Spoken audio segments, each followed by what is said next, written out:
जी भाई, आपका नाम परिचय। नमस्कार, मेरा नाम अजय सिंह है। आज आप लोग यहाँ पे आए हैं, किस लिए आए हैं? आज का यहाँ का आने का मकसद ये है कि जो अभी हाल ही में अशोक सिंह जी पर एक घटना हुई है, उस घटना को लेकर के उनका पूरा प्रकरण क्या था उसको समझ करके हम लोगों ने जो मुस्लिम कम्युनिटी है, जो जीआईडीसी पर एक व्यापार जिहाद चला रही है कि हिंदुओं को व्यापार में से बाहर कैसे निकालें, उस विषय को लेकर के हम लोग यहाँ पर आए हैं और पीआई साहब को ज्ञापन दिए हैं।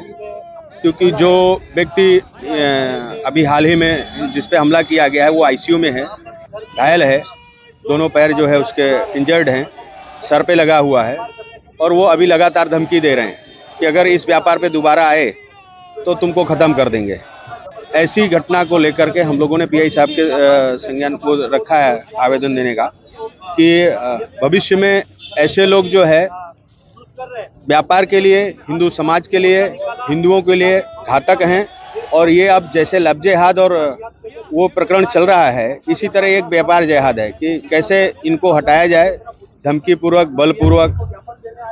इसी का एक ये उदाहरण है जिस जानलेवा हमला अशोक सिंह जी पर किया है, उस पर प्रशासन कड़ी से कड़ी कार्रवाई करे और इनके खिलाफ उचित जो भी हो सके संविधान के तहत जितनी भी धाराएं होती हैं उनके तहत कार्रवाई होनी चाहिए। किसी प्रकार का घालमेल नहीं होना चाहिए क्योंकि इनके मन बहुत बड़े हुए हैं। इनका ये ऐसा है कि हम सब जगह पहुंच पड़ते हैं।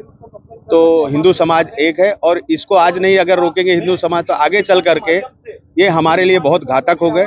और ये हम इंडस्ट्री को भी बताना चाह रहे हैं कि इंडस्ट्री भी इस चीज़ को लेके सीरियस हो जाए, नहीं तो इसको बांग्लादेश बनने में देर नहीं लगेगी। जल्दी ही ये पश्चिम बंगाल और केरल जैसी स्थिति हो जाएगी और हिंदू समाज को एक न एक दिन इसका भोग बनना पड़ेगा, जो आज बन ही रहे हैं हम लोग। तो एक तरह से व्यापार जिहाद है। ये घटना कब हुई थी और कितने लोग थे वो? ये घटना 22 तारीख की है। 22 तारीख को दोपहर में मारा था उनको और बुरी तरह मारा है, जानलेवा हमला हुआ है। और उन्होंने यही धमकी दिया है कि इस व्यवसाय में अगर दोबारा आओगे तो खत्म कर देंगे। तो ये व्यापार जिहाद है एक तरह से। पीआई साहब ने कहा है कि जो भी कड़ी धाराओं में होगा हम करेंगे। स्टार्टिंग में थोड़ा सा ऐसा लगा कि कम कल में लगाई गई हैं, नॉर्मल किया गया है केस को, मगर अभी जो है पीआई साहब ने आश्वासन दिया है कि जो कानून संगत होगा वो हम कड़ी कार्रवाई करेंगे, ऐसा उन्होंने हमको आश्वासन दिया है। मगर ये भविष्य के लिए भी है कि क्योंकि ये एक जिहाद है, ये खाली अशोक सिंह का मैटर नहीं है, ये सभी हिंदुओं के लिए है, हिंदू समाज के लिए है। आगे चल के ये हमारे लिए घातक होंगे। बोलो। आज पांडेसरा जीआईडीसी में समस्त हिंदू परिवार और विविध हिंदू संगठन के आगेवानों द्वारा एक यात्रा निकालने में आई, जिसका उद्देश्य यही था कि पिछले गत कई वर्षों से यहाँ पर व्यापार जिहाद चल रहा है। कुछ विधर्मी लोग व्यापार के नाम पर हमारे हिंदू व्यापारियों को डरा धमकाकर अपना व्यापार स्थापित कर रहे हैं और इसी तरह से ये लोग अपने व्यापार से हमसे ही फाइनेंस जनरेट करके व्यापार जिहाद से पैसा कमाकर इस फाइनेंस को ये लोग लव जिहाद और लैंड जिहाद में इस्तेमाल कर रहे हैं।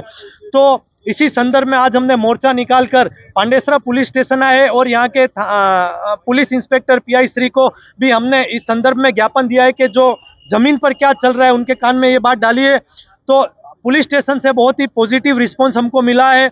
साहब ने कहा कि मेरे विस्तार में कहीं भी कोई इलीगल एक्टिविटी होती है तो आप पुलिस का संपर्क करें, पुलिस आपके साथ है।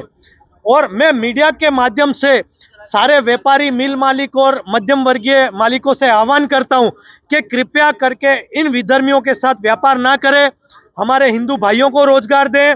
ऐसे विधर्मियों को रोजगार ना दें जो हमसे ही पैसे कमाकर हमारे ही लोगों को मारे, हमारे ही लोगों पर अत्याचार करें और हमारे ही द्वारा कमाए गए पैसे को ये लोग लव जिहाद और लैंड जिहाद में इस्तेमाल ना करें। इसीलिए इनको व्यापार ना दे, ऐसे लोगों का विरोध करें और हमारे हिंदू भाइयों को व्यापार दें, रोजगार दें, ताकि हमारे भाई लोग फूले फले और आगे बढ़े।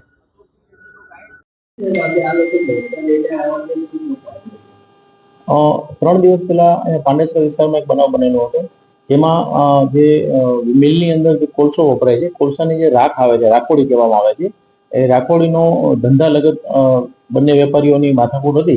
એ અનુસંધાનમાં અશોક કુમાર છે એને મારેલો હતો બીજા વ્યક્તિએ, અને એ વ્યક્તિના ઉપર કાયદેસરની કાર્યવાહી કરીને હાલમાં ગુનો દાખલ કરવામાં આવેલો છે અને આગળની કાર્યવાહી ચાલુ છે. એના વિશે એવું છે કે એ લોકો એવું કહેવા માંગતા હતા કે ભાઈ આ જે હિન્દુ છે એના ઉપર આ જે મુસ્લિમ વેપારીએ બહાર મારેલો છે, એ અનુસંધાને બીજી વાર બનાવ ન બને તેનું તકેદારી રાખવામાં આવશે અને જે કાયદેસર કાર્યવાહી કરવામાં આવશે એ ચોક્કસ કરવામાં આવશે. અને તકેદારીના ભાગરૂપે પોલીસ પેટ્રોલિંગ, પોલીસનું જે બી કંઈ પોલીસ કરી શકશે કાયદેસર કાર્યવાહી કરવામાં આવશે.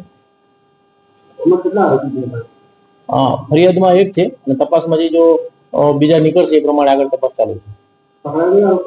આરોપી પકડાઈ ગયો છે, રિમાન્ડ લઈને એની કાયદેસરની કાર્યવાહી ચાલુ છે.